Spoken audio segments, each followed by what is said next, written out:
Dans la Meuse, Jouy-sous-Côte, 300 habitants et un village aux airs de France éternelle. La petite maison. C'est ici qu'a grandi Gisèle Niango.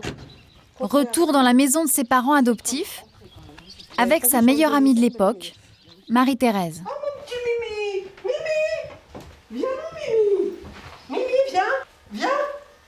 Alors tu vois quand j'arrive les chats arrivent, c'est rigolo. Hein.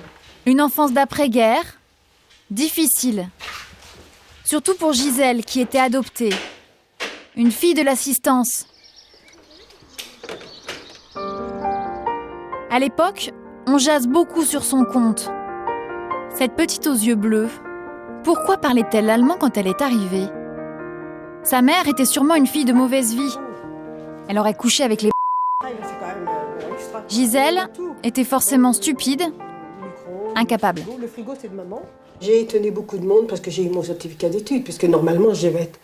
Oui, elle devait ne rien être, quoi. Voilà. J'étais rien. Rien. C'est pour ça que j'ai jamais voulu... j'ai occulté tout ça parce que ça me faisait déjà beaucoup trop mal.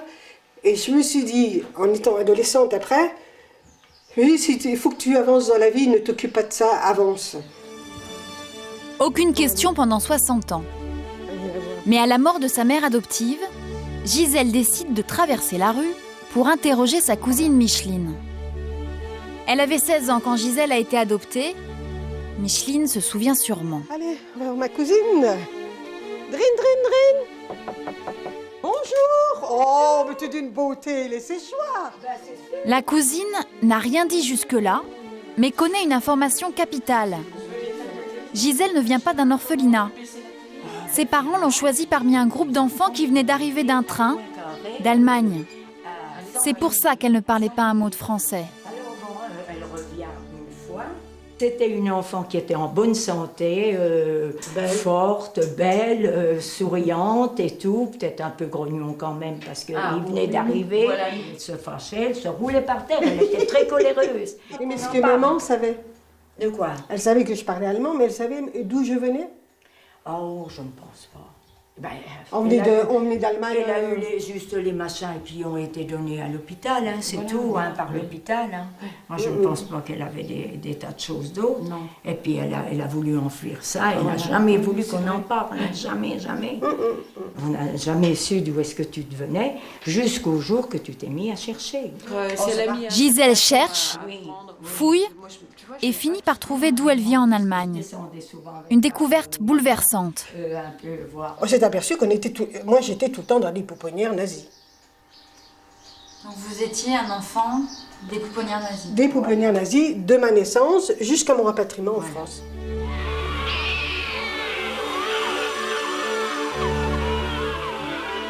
Des pouponnières, plutôt des usines à bébés. Créées par le régime nazi, elles devaient produire et élever des milliers d'enfants de race pure. Le rêve enfin exaucé d'Adolf Hitler. Wir müssen einen neuen Menschen machen. Auf das unser Volk nicht an den typischen Degenerationserscheinungen dieser neuen Zeit zugrunde geht. In unseren Augen, da muss der deutsche Junge der Zukunft schlank und rank sein, flink wie Windhunde, zäh wie Leder und hart wie Kruppstahl. C'est le programme Lebensborn. Créé par Himmler en 1936, un système organisé pour développer la race aryenne, repeupler l'Allemagne, regermaniser, développer des nazis pur sang capables de conquérir le monde. Une trentaine de centres Lebensborn sont créés en Europe occupée pour accueillir des mères au profil parfait. Les pères sont SS ou soldats, parfois déjà mariés. Qu'importe, pourvu que la race aryenne se développe. Une fois grands, les enfants devaient être confiés à des familles modèles, généralement SS. Sélection génétique, eugénisme. Le Lebensborn, source de vie en allemand, c'était le pendant de la solution finale, l'idéologie nazie dans toute son horreur. Aujourd'hui, ces enfants du mal sont à l'âge de la retraite. Fontaine de vie, source de vie. À 65 ans, Gisèle Niango découvre un passé qu'elle ne pouvait imaginer dans ses pires cauchemars. Sur les documents glanés dans toute l'Europe, Et voilà où j'ai été enregistrée. Alors, j'ai le parcours d'un enfant modèle du système Lebensborn. Végimont, Wiesbaden, Bad Pölzin. Là, je me suis effondrée. Là, j'ai pris conscience réellement de ce que c'était que le Lebensborn. C'est-à-dire, de quoi vous avez pris conscience ? Eh ben, j'ai pris conscience qu'en fait, on était des enfants, sans père ni mère, qu'on nous avait pris comme ça, comme des êtres, c'est même pas des êtres quoi, des objets. C'est lourd à porter. Mais honte, on ne peut pas dire qu'on a honte. Enfin, je veux dire, c'est pas le mot, ça ne convient pas, honte. Je faisais partie d'un projet destructeur. Je me suis dit, mais tu fais partie de ça, mais jamais tu ne pourrais... J'ai des amis qui sont juifs, mais personne ne le sait. Mais je dis, jamais je ne pourrais. Mais me dire, moi, j'ai été faite pour les détruire. Vous n'existez pas. Ni père, ni mère, un état civil vierge avec des lettres gothiques pour seule racine. Comme le bébé Gisela, ils auraient été des milliers dans toute l'Europe. Et surtout, en Norvège. Car c'est ici que le plan Lebensborn a été le plus développé. Des femmes blondes, grandes, aryennes et loin des champs de bataille. Pendant la guerre, le pays viking était devenu une pouponnière géante. 8000 enfants auraient été conçus. À quelques kilomètres de la capitale, Gotthab, un des lieux clés du système. C'est ici que les meilleurs éléments étaient regroupés avant d'être envoyés en Allemagne pour être adoptés. En bas, il y a la salle à manger. Aujourd'hui, c'est une maison de repos pour personnes âgées. Tout a été réparé, mais c'est resté en l'état. Le directeur raconte facilement ce qui s'est passé ici pendant la guerre. Ça, c'est les infirmières de l'époque. Et là, des soldats allemands. Et là, c'est l'infirmière en chef. Et ici, voilà les enfants. Une fois les Allemands partis, que faire des enfants ? La Norvège a peur de ces bébés nazis. Ce serait une 5e colonne, un danger pour la patrie. Le gouvernement décide de les déporter. Pourquoi pas en Australie ? Mais les Australiens ont décidé de ne pas prendre ce groupe. Parce qu'ils pensaient aussi qu'ils seraient une menace pour leur sécurité. Et qu'est-ce qui est arrivé au bébé ? Le dernier groupe a été envoyé dans une institution pour handicapés mentaux. Ils étaient handicapés mentaux ? Non. Ils avaient du sang allemand. Forcément, ils étaient malades mentaux. Pendant des années, ces enfants de la honte grandissent dans l'ombre. Pour les rares qui ont eu la chance d'être repris par leur mère biologique, c'est le secret. Comme pour Sis. On lui a caché ses origines toute son enfance. Sa mère n'a jamais dit pourquoi elle l'avait laissé dans un Lebensborn. Là, c'est ma mère. Votre vraie mère ? Oui.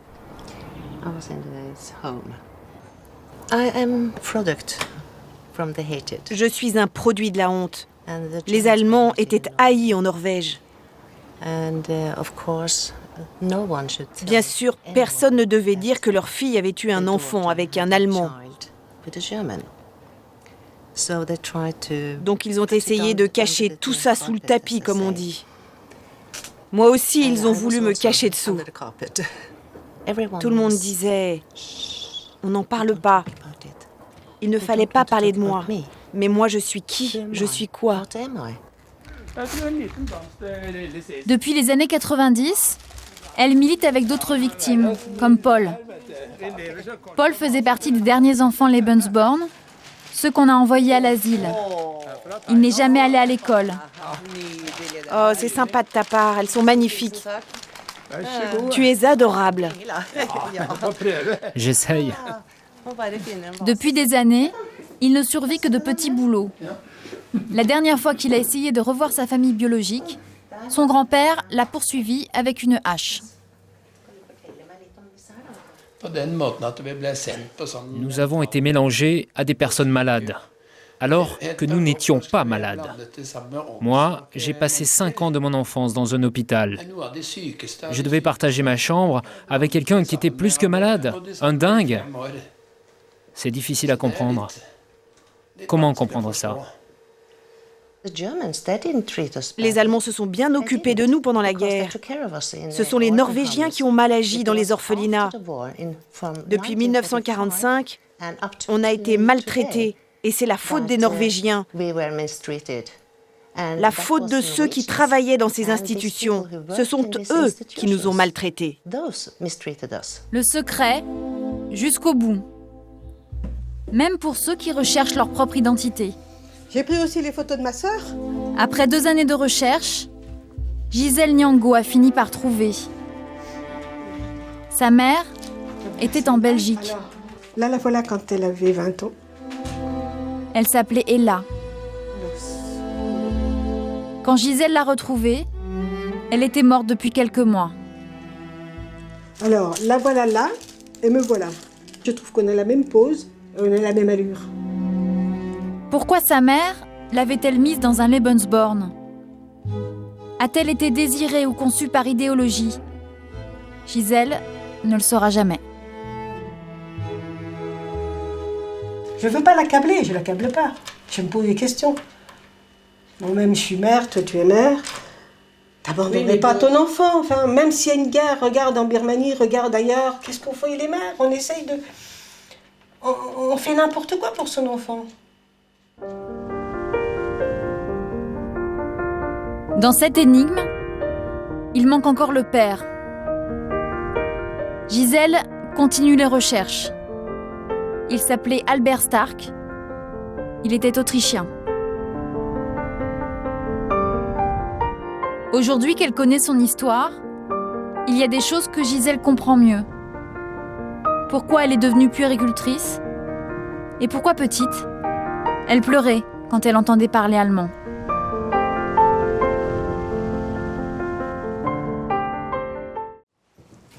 C'est la première fois qu'une caméra entre ici. Sur ces étagères, tout un pan de notre histoire. Des archives secrètes que l'on croyait disparues pour toujours. On a perdu la trace de ces documents ultra confidentiels dans les années 40, avant de les retrouver 60 ans plus tard. Saisis par les Allemands, transférés à Berlin, traduits, annotés, les nazis les utiliseront comme des armes pendant toute la Seconde Guerre mondiale. Ils vont se jeter sur les archives du ministère de la Guerre parce qu'ils savent que le ministère de la Guerre, en France, est le service à l'époque qui s'occupe de l'espionnage et du contre-espionnage. Donc il y a bien une volonté de chercher quelque chose de précis. L'étrange défaite de 1940.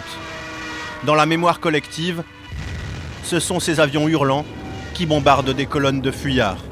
Juin 40, les jours où tout semblait perdu pour la France. Ces images sont celles de la propagande allemande. Les clichés tragicomiques d'une débâcle sans bataille entre Jeux interdits et la 7e compagnie. Pourtant, en 1 mois et demi, 100 000 soldats français sont morts au combat. Une hécatombe, digne de 14-18. Un épisode presque totalement occulté. 73 ans plus tard, les archives françaises sont de retour ici, au fort de Vincennes. Et ce qu'elles racontent de la guerre, cette drôle de guerre, n'a rien à voir avec la propagande allemande. Dans ces tonnes de secrets, les conservateurs comme Bertrand Fonck ont notamment découvert des journaux intimes, ceux des soldats français sur le front. on a là une source première, une source brute sur les réalités quotidiennes, sur la réalité subie dans les combats des soldats français de 40. Parmi ces précieux témoignages, les archivistes sont tombés sur ces 3 calepins. Les carnets du soldat Minguet, Eugène Minguet. Confisqués au Stalag 7A, où il était prisonnier, 250 pages qui racontent le parcours militaire de leur auteur.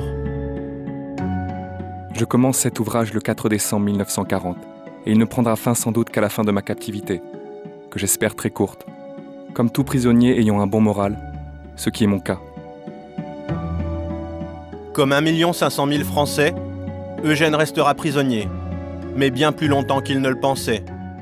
Sa captivité va durer 5 ans. Eugène fut l'un d'eux. Un soldat vaincu. Du fond de son stalag, près de Munich, page après page, d'une belle écriture à l'encre bleue, Eugène Minguet raconte son service militaire et sa guerre. Et il se plaint de ce qui n'allait pas dans cette armée qui venait de connaître la plus cuisante défaite de son histoire.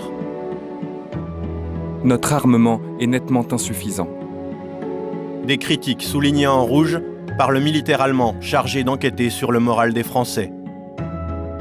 On voit ici que les Allemands ont lu avec le plus grand intérêt ces documents, puisqu'ils donnaient,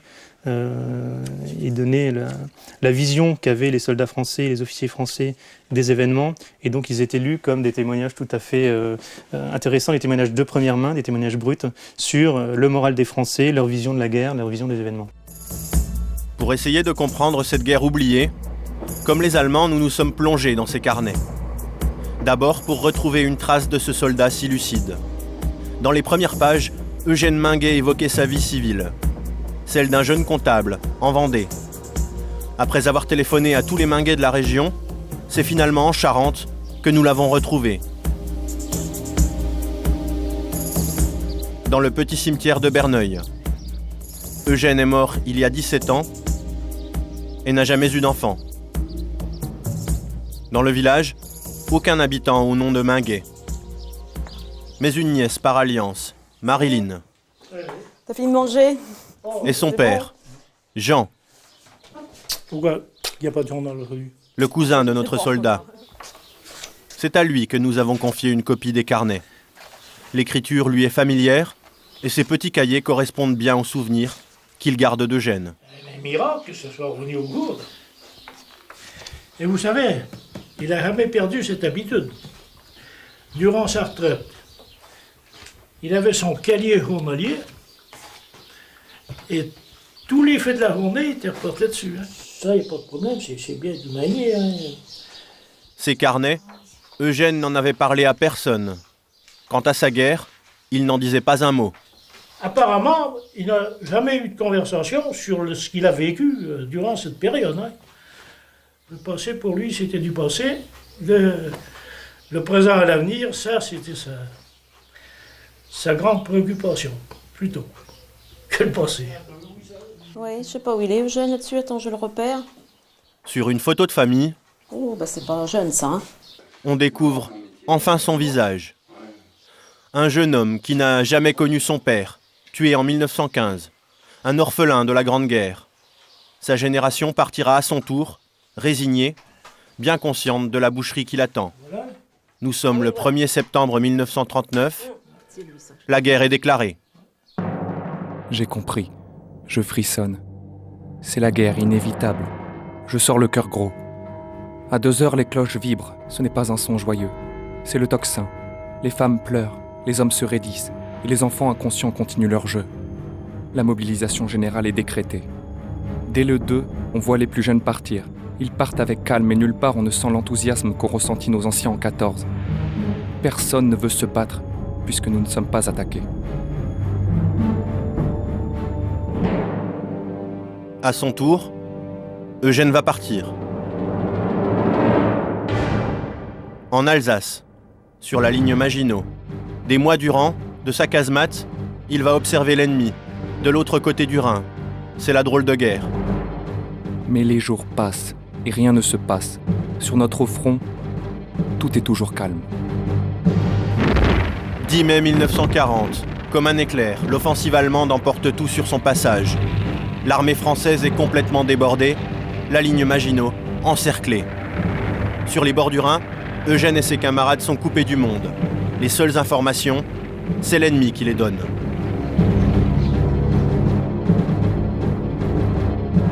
Radio Stuttgart, que nous écoutions en cachette glorifier les victoires allemandes, demandait à ce que le conflit cesse le plus tôt possible. Il annonçait que la ligne Maginot allait être prise de dos et qu'elle ne servait plus à rien. L'armée motorisée la plus puissante du monde étant en marche et broyant toute résistance sur son passage.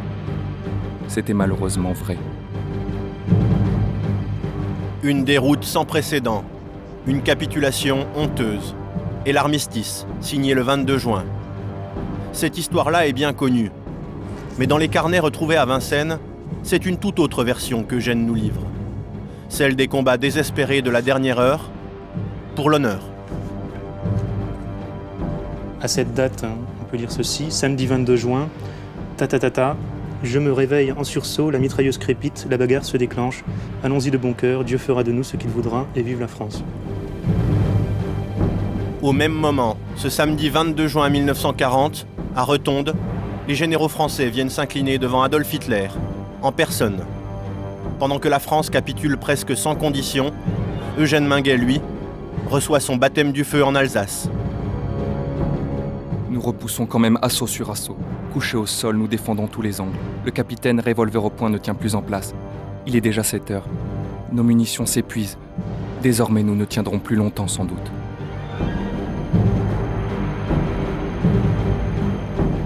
Voici les pages les plus poignantes de ses carnets. Celle où il rend hommage à son chef de section, le sous-lieutenant Catry. Un héros inconnu, l'un de ces 100 000 soldats tués en quelques semaines, mort il y a presque 73 ans. Avant d'être un soldat français, Étienne Catry fut un soldat de Dieu, un jésuite. En bon catholique vendéen, Eugène Minguet ne l'ignorait pas. Hier, il s'est confessé et a communié. Il est prêt pour le grand sacrifice. En moins d'1 heure, il a fait un travail fantastique. Plusieurs adversaires sont déjà tombés. Les autres l'ont repéré. Qu'importe, il le sait, mais il repart quand même. 2 minutes passent, courtes comme dans un rêve. Le chef Fristel revient précipitamment. Il se met au garde à vous et très émotionné annonce au capitaine. « Lieutenant Catry, tombé à l'ennemi. Nos cœurs se serrent, car tous nous l'aimions bien. » Le drame a été court, l'ennemi, sentant en lui le chef, n'a visé que lui. Une balle l'a atteint à la cuisse, il a continué à tirer quand même, une autre balle l'a touché à la tête, il ne s'est pas écroulé et le coup de grâce est arrivé presque aussitôt, une balle en plein cœur et ce fut la fin. Une fin digne d'un tel homme. Ça vous fait quoi de lire ça? Moi, je connaissais pas tous les détails. Je savais qu'il avait été très, très courageux, qu'il n'avait pas hésité à donner sa vie. Il savait d'avance que c'était cuit. Mais je ne savais pas qu'il avait été atteint en plusieurs fois, en fait. Je sais qu'il avait eu le temps de se voir mourir parce qu'il avait porté sur lui la croix de son ordre, des jésuites, et il a été retrouvé avec cette croix sur la poitrine. Il l'avait manifestement sortie de ses vêtements pour la serrer, quoi. Ça, je savais. Je pense que les traces écrites sont très importantes. Ouais. C'est grâce à ces traces écrites, justement, que l'on peut savoir tout ce qui s'est passé dans l'histoire. Les photos nous aident, mais c'est surtout les écrits qui nous prouvent exactement la façon dont ça s'est déroulé. Surtout par quelqu'un qui était très proche, qui était présent. Tu vois ? Des écrits bien plus fidèles à la réalité que les images, si souvent trompeuses, voire mensongères. C'est tout le sens du travail mené ici, aux archives de Vincennes. Quand chaque document revenu de Moscou sera connu et répertorié, ce sera au tour des historiens d'éplucher cette mémoire retrouvée et de donner un nouvel éclairage sur cette sombre page de notre histoire. Ils sont venus attendre le train de 20h10, le train de Paris. Je ne sais pas s'il faut prendre le billet, moi, sur le quai. Omer Daricot, c'est 77 ans, son frère aîné Alexis et sa petite fille Pauline. Attends, où c'est qu'il arrive? Où c'est qu'il est le train là? Les deux agriculteurs béarnais ont rendez-vous avec leur passé, la guerre et surtout avec une jeune fille qu'ils avaient oubliée. Vous êtes un peu ému? Non, pour ça, c'est bon. Non, c'est bon. On a oublié de prendre des fleurs. Toi, tu penses à rien, toi. Même s'ils ne veulent pas l'avouer, il y a sur ce quai beaucoup d'émotions et un peu de tension. C'était le numéro combien? Je sais pas, le 11. Celle qu'ils guettent se prénomme Evelyne. Ils l'ont connue quand ils avaient une dizaine d'années. À l'époque, elle était venue se cacher dans leur ferme parce qu'elle était juive. Je vois rien avec le soleil. Ils ne se sont pas revus depuis 70 ans. Oui. Eh bien, il a fallu du temps pour arriver. Il a fallu du temps pour arriver. Oui. Evelyne Melnick. Oui. Je suis encore vivante. Eh oui. Grâce à vous. Eh bien, grâce à nous, oui, c'est comme ça. Hein. La tête, c'est ça. Hein. Oui. Hein? Oh, non. Ah non, mais... Et ils étaient gentils avec moi. Je suis heureuse. Je suis heureuse. Mais je le dis à tout le monde maintenant que je suis juive. Avant, vous Parce ne que disiez pas? j'avais pas le droit, on m'aurait tué. Demain, les Daricots recevront la médaille des Justes pour avoir sauvé Evelyne. Evelyne, une jeune fille souriante et gaie, avec l'étoile jaune. Les Daricots l'ont cachée pendant 2 ans, lui évitant la déportation et sans doute la mort. Comme les parents Daricot, ce couple de paysans, des milliers de Français ont protégé des Juifs pendant la Seconde Guerre mondiale. Par solidarité, par humanité, parfois au péril de leur vie, ils ont contrarié les plans des nazis et permis de sauver 75% des Juifs qui vivaient alors en France. Certains de ces sauveurs sont devenus des justes parmi les nations, entrés en grande pompe au Panthéon en 2007. 70 ans après la guerre, on continue à découvrir de nouveaux justes, souvent bien après leur mort, et parfois dans les endroits les plus inattendus. Comme dans cet hôtel, le Bristol, l'un des 6 palaces parisiens. Pierre Jamet est le fils du fondateur, il a grandi ici.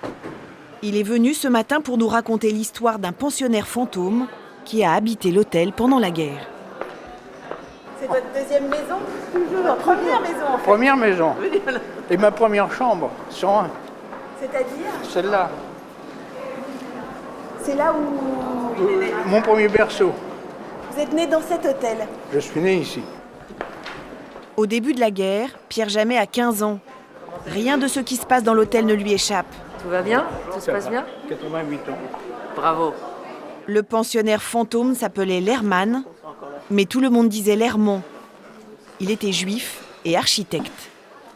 Lermont avait besoin d'un endroit pour dessiner, faire ses plans. Puis en fin de compte, il a fini par coucher là. Hein, et je me rappelle, j'allais manger ces saucisses cachères qu'il faisait cuire dans la cheminée, parce qu'à l'époque, toutes les chambres de l'hôtel et appartements avaient des cheminées. C'est le père de Pierre Jamet, Hippolyte, qui a proposé à Lerman de s'installer à l'hôtel. Il prend ce risque alors que tous les grands hôtels de la capitale, le Crillon, le Lutetia, le Ritz, sont réquisitionnés par les Allemands. Tous, sauf le Bristol. L'hôtel abrite l'ambassadeur des États-Unis. En ce début de conflit, ce sera son sauf-conduit. À 2 pas des Champs-Élysées, au cœur des lieux du pouvoir nazi, l'entreprenant Hippolyte Jamet n'a pas craint de protéger un juif. Je l'ai vu dessiner dans sa chambre tous ses dessins. En fait, il faisait ça parce que pour remercier, pour aider votre non, mais père pas qu'il du aidait tout. Il lui-même. était payé par mon père pour travailler. C'était l'architecte du Bristol, c'est tout. Il portait pas l'étoile juive. Et non, il n'a jamais porté l'étoile juive. Jamais à l'hôtel, mais il la portait dans la rue. C'est pour cela qu'il finit par se réfugier au Bristol, pour éviter d'être arrêté. Il va y vivre 4 ans, au milieu des hauts dignitaires allemands. Il va y poursuivre ses travaux, notamment son chef-d'œuvre, l'ascenseur, avec sa fameuse grille en acier torsadé. Oh, elle est lourde, cette porte. L'architecte était logé au 106, au premier étage. Une chambre située juste à côté de l'escalier de service. comme s'il fallait pouvoir s'enfuir à tout moment. Donc là, c'est le premier étage. C'est le premier étage. La porte de l'Armand était ici. Une chambre que l'on peut voir sur ces plans, mais dont personne ne parlait. Elle ne figurait même pas sur les registres de l'hôtel. Est-ce que les gens savaient que M. Lermont était juif? Tout le monde le savait. Et il n'y en a pas un sur les 210 employés qu'on avait. Hein. Il n'y en a pas un qui a pipé mot pendant 4 ans. Aujourd'hui, au Bristol, on n'en est pas peu fiers. Même si, à l'époque, le père de Pierre Jamet ne s'est pas vanté d'avoir sauvé Michel Lerman. Il a même totalement perdu sa trace. Qu'est devenu le mystérieux architecte? 70 ans après, nous sommes partis sur sa piste. Nous avons demandé de l'aide à un généalogiste spécialisé dans la recherche d'héritiers. Nous lui avons confié un nom, Lerman, et une profession, architecte. Je vais chercher un Lerman. Premier fichier consulté, les listes électorales d'avant la Première Guerre mondiale. Hop, vous voyez, je passe de Lerlou à Lermort, donc il n'y a pas de Lerman à Paris en 1912. Deuxième recherche, dans les listes du recensement. Et au milieu de ces fichiers numérisés, une piste apparaît. Et j'ai trouvé un Michel Lerman qui, lui, était de profession architecte. Je me suis dit, tiens, avec un peu de chance, c'est le bon. Mais le problème, c'est qu'il est forcément mort, sa femme aussi, mais est-ce qu'il a des enfants ou pas? L'architecte a bien eu une fille, Christiane, morte en novembre dernier. Et puis, à quelques kilomètres de Rennes, nous avons fini par retrouver l'une de ses petites filles. L'aînée, Joëlle Follet, 66 ans. Madame Follet, donc c'est vous, la petite fille de Monsieur Lerman. Voilà. Cette salariée au Resto du Cœur est celle qui a le mieux connu le grand-père. Elle détient précieusement les rares souvenirs de l'architecte. Voici enfin le visage de Michel Lerman. Sur ces photos, 5 ans après la guerre, il a la cinquantaine. L'architecte a repris une vie quasi normale, en famille. Sur toutes les photos, une petite fille blonde, Joëlle. Pour ses proches, la vie cachée de Michel Lerman au Bristol reste un secret. Sa petite fille sait tout juste que son vrai prénom n'était pas Michel, mais Moïse. Il donnait pas l'impression d'un rescapé du tout. Hein. Pourquoi? D'abord parce qu'il n'en parlait pas. Je crois qu'autour de lui, sa femme et surtout sa fille qui était jeune, elle était beaucoup plus marquée, finalement. Oui. Parce que ma mère, fallait pas parler de ça, fallait pas dire qu'il s'appelait Moïse à personne. Elle était terrorisée par cette période. Elle avait peur de quoi après la guerre? Elle avait peur des représailles, elle disait que les Juifs avaient toujours été persécutés et que ça reviendrait. Et elle avait très très peur que si on disait ça, que ça revienne. 70 ans plus tard, les langues se délient, les omertas familiales se dissipent. Cette période si sombre, on s'y intéresse à nouveau. J'aimerais bien aller voir ce qu'il a fait finalement, parce qu'on n'a jamais vu. Et puis rencontrer ce monsieur Jamet. Qu'est-ce que vous lui diriez? Merci déjà. Son père, je peux plus, mais quand même merci à sa famille. Il s'en est pourtant fallu de très peu pour que toutes ces histoires restent à jamais enfouies dans les albums photos. Retour au pied des Pyrénées, dans la campagne béarnaise, chez ceux qui, pendant la guerre, ont caché Evelyne, la jeune juive. À l'entrée de Sévignac, une ferme coquette, celle des Daricots, installée ici depuis des générations. Ces histoires de justes et d'enfants cachés, ici non plus on n'en parlait pas. Alexis et son frère Omer l'avaient même complètement oublié. Jusqu'à ce jour de 2008, où ils reçoivent quelques photos en noir et blanc, accompagnées d'une question. Ces images ont-elles été prises chez vous pendant la guerre? C'est celle-ci. Elle était parmi les premières photos. Ce portail, ce piquet-là, c'est l'entrée de la maison. Et ça, c'est la maison, j'ai dit, c'est chez nous. C'est avec cette photo que j'ai dit, mais c'est chez nous. Ici, il y a les deux enfants, là, toujours. Il y avait un garçon et une fille. Et Evelyne. On retrouve toujours la fleur. Si elle n'est pas là, elle est là, à l'oreille. Elle avait voulu que la vie est communiante. Oui, là, oui. Là, elle est bien communiante, elle n'a jamais fait la communion. Oui, mais on simulait la communion. Ouais, simulé la communion. Elle avait simulé. Pour se cacher, pour tromper. Pour tromper les habitants, en fait, de la région, pour que personne ne sache. C'est Evelyne, la jeune juive déguisée en communiante, qui a envoyé elle-même ses photos. À 80 ans passés, elle a souhaité retrouver ses sauveurs. Ida et Pierre Darricot, les parents d'Omer et Alexis, même s'ils sont morts depuis longtemps. Ce sont eux qui, en 1942, ont accueilli la jeune Parisienne et ses 2 cousins juifs, sans poser la moindre question, ce qui en fait des justes. Qu'on honore vos parents, c'est une fierté pour nous. C'est sûr, c'est une fierté pour nous. Il y a une reconnaissance quand même qui vient de loin, quoi. Et puis, au bout de tant d'années, c'est un honneur, quoi, quand même. Quoi. Avec une émotion et voilà, quoi. Il y a quand même une émotion, quand même. À l'époque, dans la ferme des Darricot, la vie est rude. Ouais, voilà. Alors, c'est là où vous viviez pendant la guerre. Oui. Voilà. C'est là. Dans la petite maison qui sert aujourd'hui de débarras. Il n'y a même pas de lumière. Vous avez de la lumière là? Parce que nous, on n'a pas de lumière. Il n'y a que de la lumière qui marche.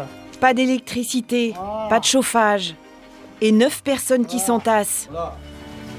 Les 3 petits Darricot, leurs parents, la grand-mère et les 3 enfants juifs. C'était pas facile pour vos parents d'accueillir des enfants en plus. Ça n'a pas été facile, hein. Des bouches à nourrir aussi. Ah, mais l'époque, c'est pas maintenant. Maintenant, il n'y a personne qui voudrait dormir là. Il n'y a personne. On ne pourrait pas dormir à 6 ou 7 ou 8 ici dedans. Hein. Vous vous rendez compte? Ah, c'est de vieux souvenirs, tout ça. Oui. Pendant 2 ans, Evelyne et ses cousins ne sont quasiment jamais sortis de l'enceinte de la ferme. Protégés des nazis par des résistants sans armes, un simple couple de paysans. 70 ans plus tard, l'État d'Israël rend hommage à la famille Darricot. En ce dimanche d'avril, tout le village s'est mis sur son 31. Tous les notables sont là. Et entre les enfants de Pierre et Ida, une rescapée de 85 ans. Je me souviens que j'aimais cette vie à la campagne et qu'ils étaient très gentils pour moi. Et ils m'ont même habillé en communiante pour donner le change aux voisins. Quelle raison il y avait d'en vouloir à ces juifs qui sont quand même comparables à nous, Français? Pour quelle raison vous étiez la proie de ces gens-là? Non. Je vous remercie beaucoup. Voilà, mon cher collègue. Madame, je vous remets donc cette médaille que vous conserverez, vous donnerez à vos enfants, petits-enfants et au-delà, en souvenir de l'action de nos grands-parents pendant ces 2 années magnifiques au nom de l'Institut de la Chèvre. Pour mes parents, je vous remercie beaucoup. Merci beaucoup. Pour obtenir cette médaille, une des plus hautes distinctions de l'État d'Israël, les Darricot, comme tous les justes, ont rempli 3 conditions. Ils ont risqué leur vie, n'ont pas touché d'argent en contrepartie de leurs gestes, et ils n'étaient pas juifs.